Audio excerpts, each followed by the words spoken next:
നമ്മുടെ മുന്നിൽ ഒരു മരണമുണ്ടെന്ന ബോധത്തോടെ ആ മരിക്കുന്ന സമയത്ത് ലാ ഇലാഹ ഇല്ലല്ലാഹ് എന്ന കലിമ ചൊല്ലി ഒന്ന് മരിക്കണം. അതുവരെ ഉള്ള ആളുകൾ അവരെല്ലാം മാറി നിന്നുപോയി. നമ്മൾ സ്വന്തത്തിൽ തന്നെ മരണത്തിന്റെ വേദന അനുഭവിക്കുകയാണ്. ആ മരണം സംഭവിച്ചാൽ നമുക്ക് ഖബറിലേക്ക് ഒറ്റക്ക് പോയി കിടക്കാനുള്ളതാണ്. അവിടെ മുങ്കർ നക്കീറിന്റെ ചോദ്യത്തിന് മറുപടി പറയാനുള്ളതാണ്. എത്ര വലിയ വണ്ടിയിൽ യാത്ര ചെയ്യുന്നവനും മയ്യിത്ത് കട്ടിലിൽ കയറുകയാണല്ലോ.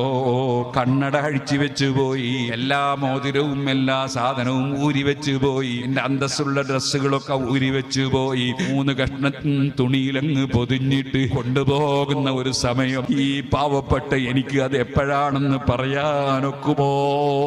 നാളെ ഈ സമയത്ത് ഞാൻ ഖബറിലാണോ അല്ല ഇതേപോലെ പുറത്താണോ? എനിക്ക് പറയാനൊക്കുമോ?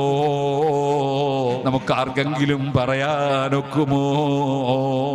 ഓ മുഅ്മിനീങ്ങളെ, നമ്മുടെ ഖൽബ് അല്ലാഹുവിലേക്ക് തിരിച്ച് ജീവിതത്തിൽ വന്ന തെറ്റുകൾക്കൊക്കെ റബ്ബിനോട് മാപ്പ് പറഞ്ഞു നല്ല കാര്യങ്ങൾ ചെയ്തുകൊണ്ട് മുന്നോട്ട് നീങ്ങണമെന്നും നല്ലവരായി ജീവിച്ച് മരിക്കണമെന്നും എന്നോടും നിങ്ങളോടും വസിയ്യത്ത് ചെയ്ത് അർഹമുർ റഹീമീൻ റബ്ബേ, ഞങ്ങൾക്ക് എപ്പോഴും മുന്നിൽ മരണമുണ്ടെന്ന ബോധത്തോടുകൂടി ഈമാനോടെ തഖ്വയോടെ ജീവിക്കാൻ ഭാഗ്യം തരണേ റഹ്മാനേ.